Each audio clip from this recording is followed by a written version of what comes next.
Inherently Taken, I talk about all things witchy, craft related, law of attraction, manifesting, esoteric, and everything else in between.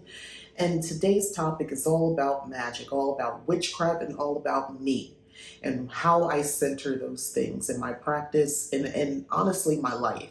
So, okay, I call myself a witch, specifically a cottage witch, but witch is fine. Um, am I a spiritualist? I don't really use that term. Occultist, what else? Practitioner? It's okay. I loosely use that with other people because I know some people really are uncomfortable with the title witch. And a lot of people who look like me. And you know what, to each their own. And I've heard other people say, oh, why do we need labels? It doesn't matter. Totally get you. But it does make things a little easier to identify each other. And at this point in my life, I'll be honest, I'm not really interested in really dealing with too many people who are not witches, or at least somewhere under the umbrella of pagan, at least calling themselves spiritual for the most part. But it's getting harder and harder to even deal with people like that because there's so much of my life that is magic and witchcraft. And it's so ingrained in everything that I do that it's very difficult to even, I don't want to separate. I don't want to have conversations where I don't get to be my full self. And my full self is also a witch. I'm a lot of things, but I'm a witch. So, I like that title. So I just want to clear that up. That's the title I like for myself. I am not going to go through a historical facts of where the word witch came from. That's sort of the 101 that I learned way back in the beginning of my witchcraft journey.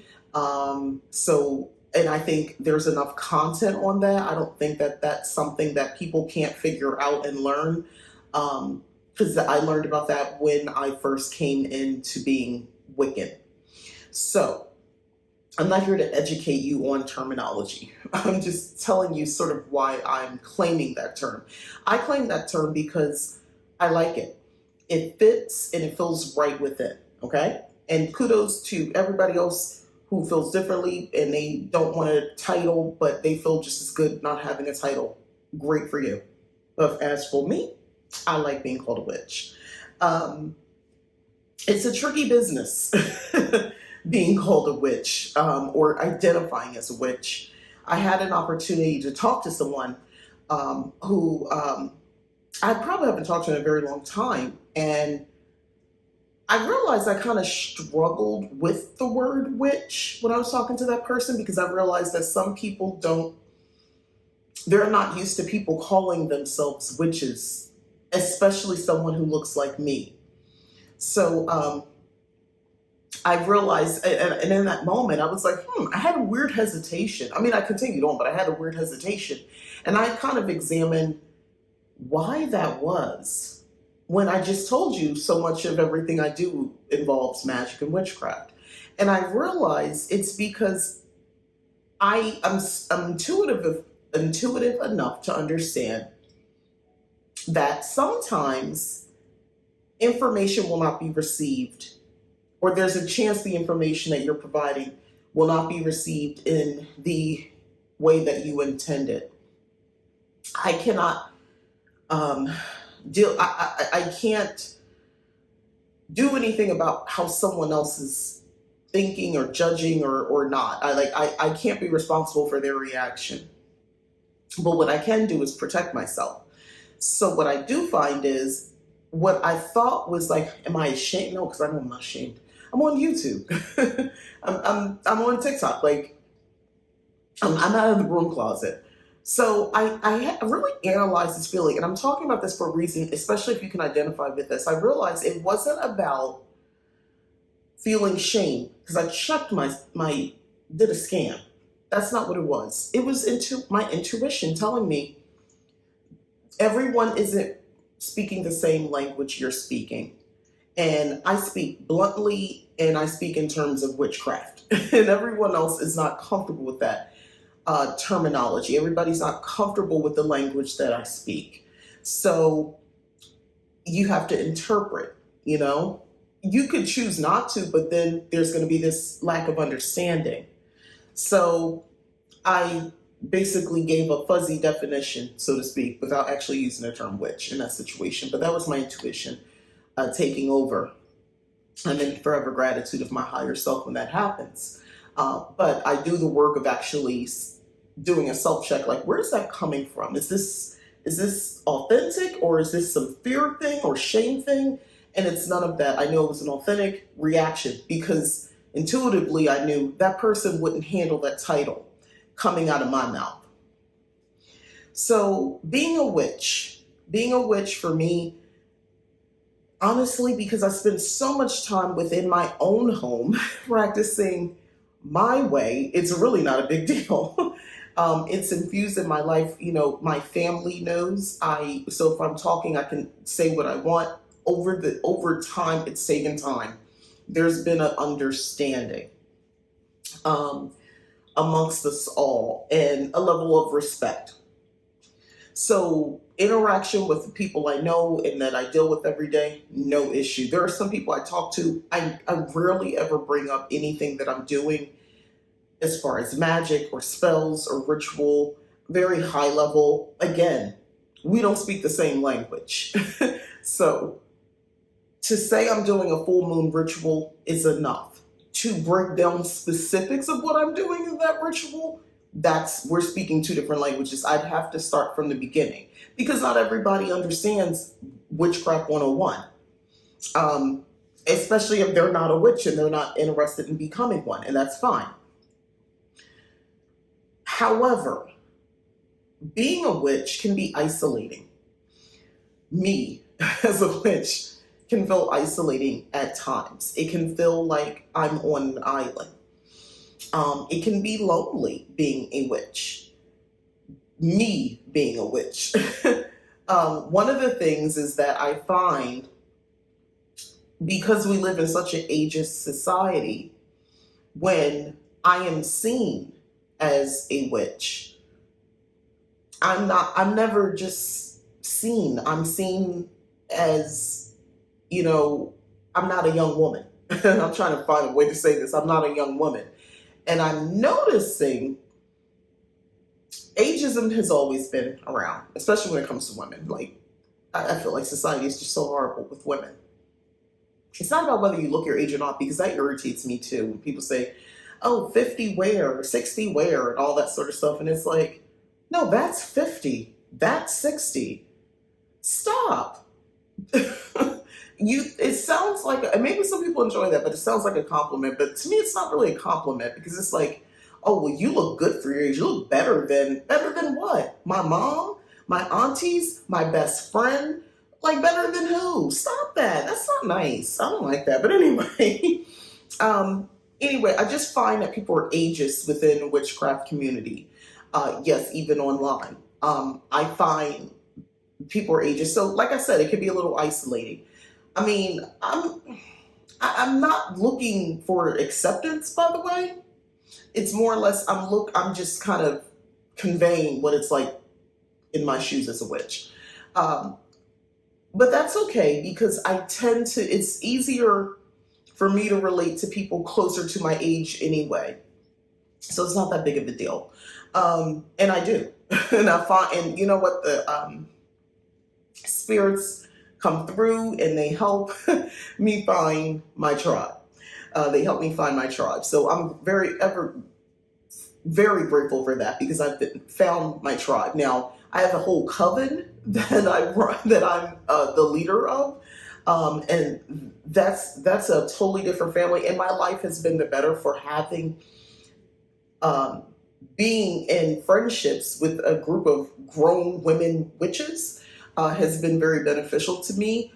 But to talk about being a witch for years now, yeah, a lot of that time has been very isolating, very lonely. You meet new people. I moved around a lot, so I would meet like the new neighbors in the new city, the new state, and it was always you get to that point, and it's like it's not about whether I want to tell someone. It's more like, how much am I gonna stomach of their Christian stuff before I say, No, the neighbor that kept asking me to go to church with her, and I told her no, and she just kept asking me. I never went, by the way, because I'm never going to go to church. I'm like, I'm nice, but I'm not that nice. Um, and just other situations and things like that. The constant, people speak, they live their spirituality and they openly speak about it. Um, I didn't always want to hear it. And more importantly, I'm over here censoring and not speaking because the moment I open my mouth about my spirituality, they take it as a slight against theirs. Where I don't necessarily take it as a slight because they assume I'm thinking the same thing they're thinking. So I know it's nothing personal, it's not a slight, but it's more like, but I don't believe in any of this and I don't really want to hear it. Um, I'm nice, but I'm not that nice. So over the years, you don't deal with certain people because it is important to me, again, for me to be able to be open, especially as I age, as I get older. I have a little less tolerance for not being able to show up as my authentic self. Outside of the isolation and loneliness that has taken place over the years, I want to kind of bring it up to where we are now. I've had the best time because I've been practicing with a coven, magic and witchcraft and spells and rituals and so forth. And that's been absolutely, I don't know, I think it's made a huge impact in my practice. So being a witch is a little different now. Also, my entire situation has changed. I'm no longer, I used to be a housewife or stay at home wife. Um, Technically, I'm still at home, but I'm not a stay at home wife anymore. So I'm no longer in that situation anymore. So that's changed. So how I practice my magic, when I practice my magic, to what extent and how loud is not that I'm saying I couldn't practice before, but it's totally different now. I've taken up more space in my home because I have the space to do so because I no longer am a partner. So that has been a very freeing experience for me, as well, within my witchcraft and how I am as a witch. Very freeing experience, especially because of the age that I'm at now. Being someone who wants to live authentically and with very little compromise, good time for me. Good times as a witch. Finally, I want to talk about just my magic and how it's grown, how much of a better witch I've become. And it's through a mix of many things. Time, again, working with a coven, my current status, and, just the journey that I've been on, working with deities where I hadn't worked with one before for now almost 2 years, I think I've been doing that. Um, Increasing psychic connections with the universe, working with other realms, being allowing and tapping into being more sensitive to working with spirit in a way I just hadn't done before, has totally changed my practice. Opening up a business, interacting with other witches in that way where I'm helping to mentor or provide a spiritual service, that involves my witchcraft has definitely fine-tuned my divinatory skills for sure. So at this point, when I cast a spell, it works. I'm just say that I haven't had an unsuccessful spell at all. I can't. I'm like for real, like at all. When I cast a spell, it works. So the question would be, I guess, if you would say, well, to what extent? Well, why don't you cast a spell to win the lottery? How do you know I haven't already done that? um, tricky thing about lotteries. I'm going to detour because I've talked about this before. Little tangent alert. So, casting spells to win the lottery can work. You must remember, you are not the only witch. You are not the only person, energy worker out there. You're not the only person manifesting with that same lottery. So there is a lot of energy around money. There's a lot of energy, currency flow. a lot of push pull, push pull.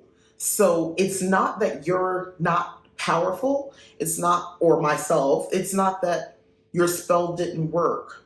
It's more about competition at that point. This is something you have a whole lot of people willing to make happen. You have people petitioning a deity, reaching out to the ancestral realm so they can win that lottery. And we're all pulling individually for each other so that we win. I want to win, you want to win, right? So that's where it gets tricky with the lottery. And eventually somebody's will win out. And that's the best way I could explain that about the lottery. Now, the universe is very interesting. It's sort of like you got almost all the numbers. And you're like, did you win? Yeah, I won my $2 back. But that's it. Like, that's a weird thing, right? But technically you won. So did the spell work? Unfortunately, those sometimes are my results that I've gotten when I try to play the big lotteries, when they come out with the big ones. That has happened in the past. So, I did win. So again, I'm going to count that as a success, right? That's still a successful spell. But outside of those types of things, I think you have to, I don't believe in limiting myself on what I can manifest, what I can do a spell for, what I can bring into existence. But I also know there's universal law. There's other will at play. There's, for some people believe your path, your life path, your fate. I would be more concerned with reaching out using divination on, will I win the lottery? Providing a reading to myself, asking myself, asking spirit realm, asking answer, is this in my path? Because that can take a lot of it. Some obviously we all won't win the lottery. Maybe that was never in your path. There's a whole other situation that's supposed to happen in your life path. If you're someone who believes in past lives and so forth and karma and all that, that's a whole other thing to put into motion. Me personally, it's not so much that I don't believe in past lives. I believe energy never dies. So past lives is my grandmother's grandmother's grandmother's grandmother's grandmother, and so forth and so on. Those are my past lives because some part of me has been in them, right? So I carry them with me into the future. That is my past life. That's how I see that. As far as karma is concerned, my past self, karma, and me living it out now, I caution believing in things like that because I think you can invite energy vampires into your life. You can invite true narcissists into your life, and you can cause yourself unnecessary hurt and pain because you might think that's your karmic debt that you're paying off. So you suffer.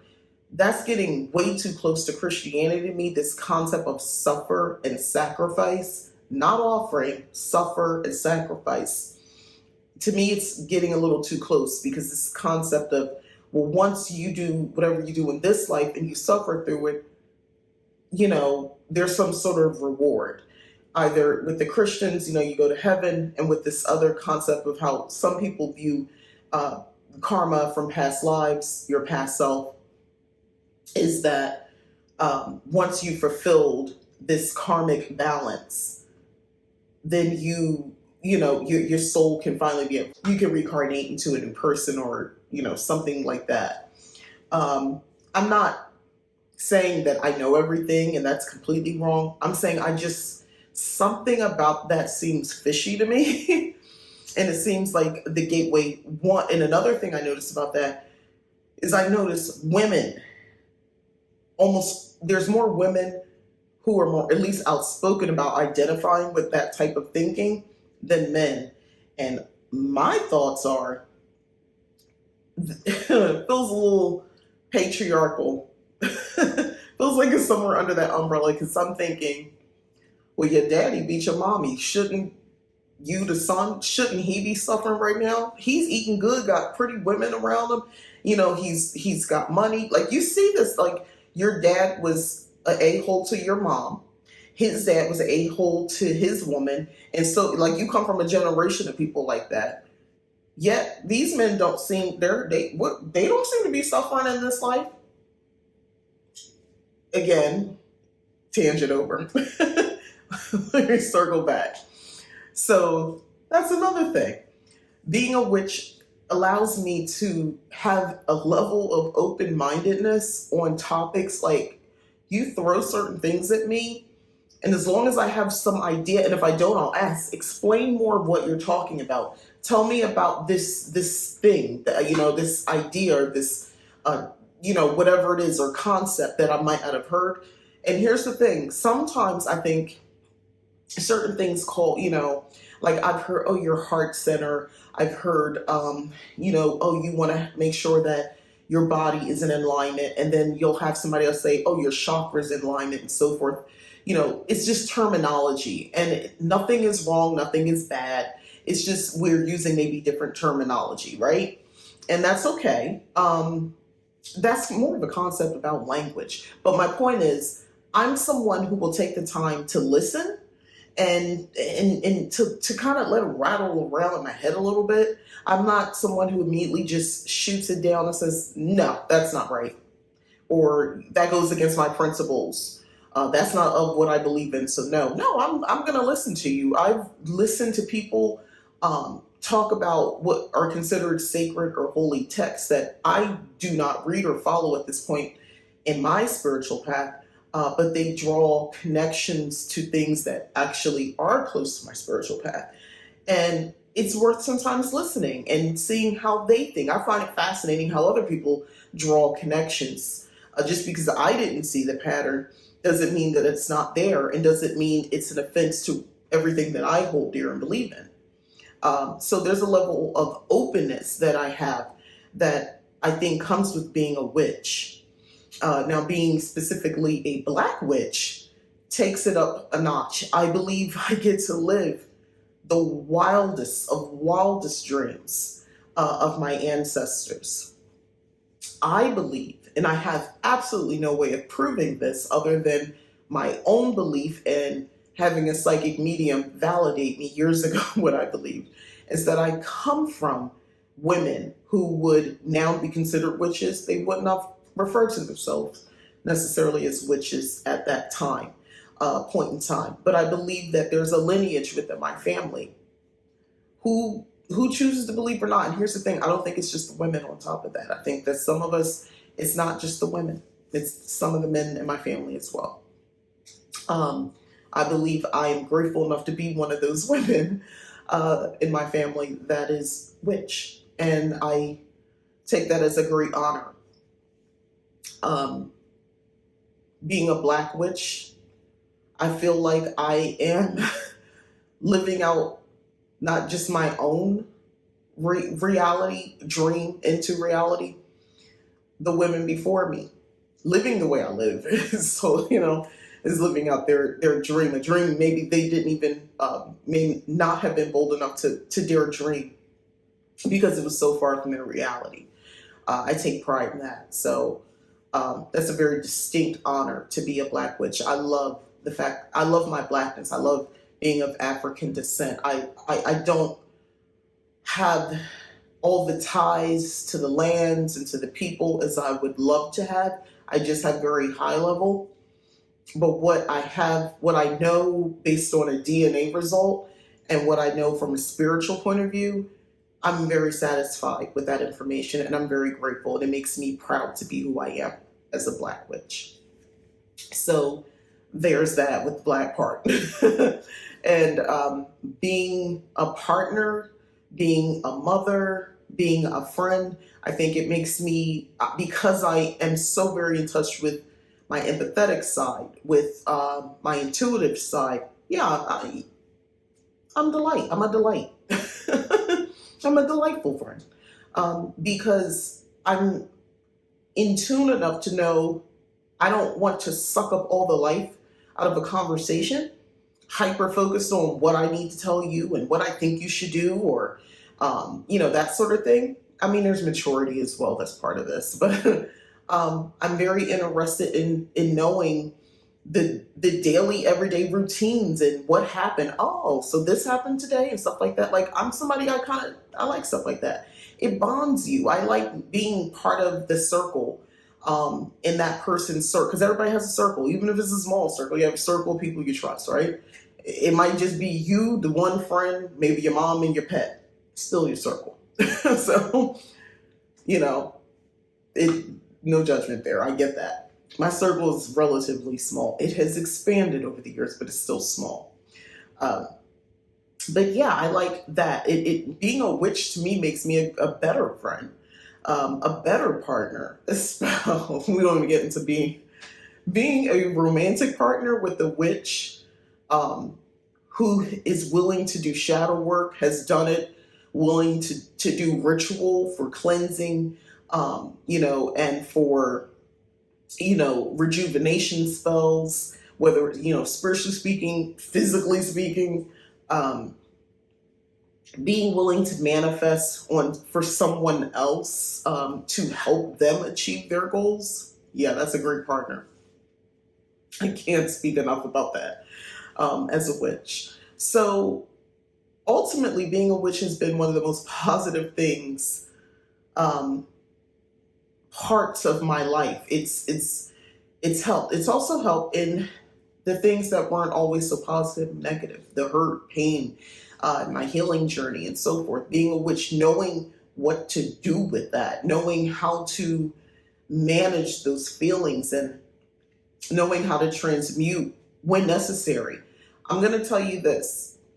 Being a witch doesn't mean you don't hurt. It doesn't mean you don't go through things. It doesn't mean that people who you thought you can trust and love will not hurt you, even if unintentionally. Um, Such is life. Unfortunately, we're humans. We're having a human experience as well.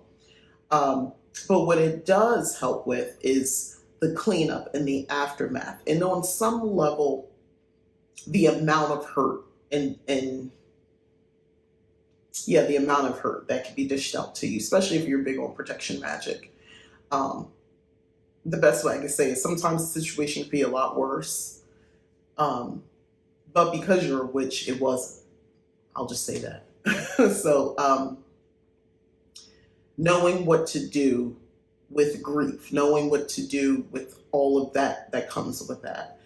Um, and also understanding, just because I am a witch doesn't mean I still don't have to physically just go through whatever it is and allow these emotions to kind of just come level up to the surface and just let it sit for a minute and low key fester until it's time to, okay, let's break this up.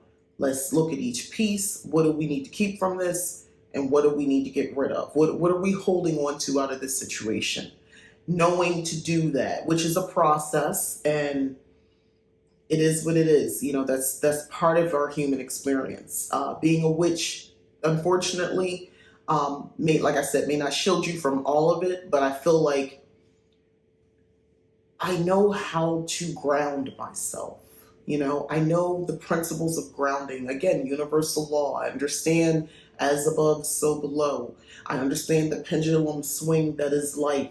And sometimes you're up here on the high and then you come down low and you're back up high again. So because I believe in these concepts, um, I manage a little bit better than if I wasn't.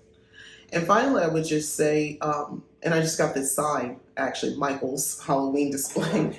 I picked this sign up, trust in your magic, trusting your magic. So this sign, when I saw it, and it's nothing, it's not, it's not that, I mean, it's okay. It's not that great. Like this sign itself it could be better made. We'll just say that. But I got it anyway because I want to keep this at my altar at all times. It's not that I struggle with trusting. I used to, but it's not that I struggle with this at this point. But it serves as a reminder to me, because my magic is not always when I cast a spell. My magic's not always during ritual. My magic is after I cast that spell, whether it's a week or 2 weeks or a month later. And especially for big things, and healing work and things like that. And when I'm working with others, serves as a reminder, and being a witch and being able to like understand the importance of not just words in what you speak, but the affirmations, the things you're looking at, what you're consuming. Me consuming that on a daily basis is beneficial to me as a witch, and it ultimately helps to reinforce me being a better witch. To remember that little reminder, trusting your magic. Um, Listen, we have, I deal with people all day in a business realm and then from a spiritual realm, and in both places, I'm magical. So yeah, it's a nice reminder to tell me to trust in my magic, and I love that. And being a witch, that's I love that. Just I say that to myself: trust in your magic, trust in yourself. You made the right decision. You've carried through as best as you could through this situation. Trust in your magic. If life's getting too hard, I might say a little charm, and I have to truly trust in my magic because I'm very frustrated or whatever, emotion that's overwhelming at that point. All I have, what I feel is solid in moments like that, is my magic. So I better be trusting in it, right? So yeah, that kind of sums up like day to day and just moving about in the world. That's kind of in my head. Trust your magic. That's what it's like for me being a witch. So thank you so much for watching. Let me know in the comments, what do you think as far as being a witch so far? Wherever you are in your journey, let me know in the comments. And what's it like for you? If you could sum it up, what's it like for me as a witch? Let me know. I'd like to know what other people say. All right, thanks again. Hit like, subscribe, or share, and hit the join button, please. If you're interested in joining Leap Taken membership here on YouTube, is like a Patreon, so go ahead and click on that. And then go to leaptaken.com, check out my services if you're interested there as well. And also Leap Taken's on Instagram and on TikTok, just in case you didn't know, and realize Threads as well. Not really a Twitter. I think I put something on Twitter. I'm not messing with Twitter. Even if I have this presence on there, it's not useful because I'm very anti right now with that. But anyway, thanks again for watching. Bye.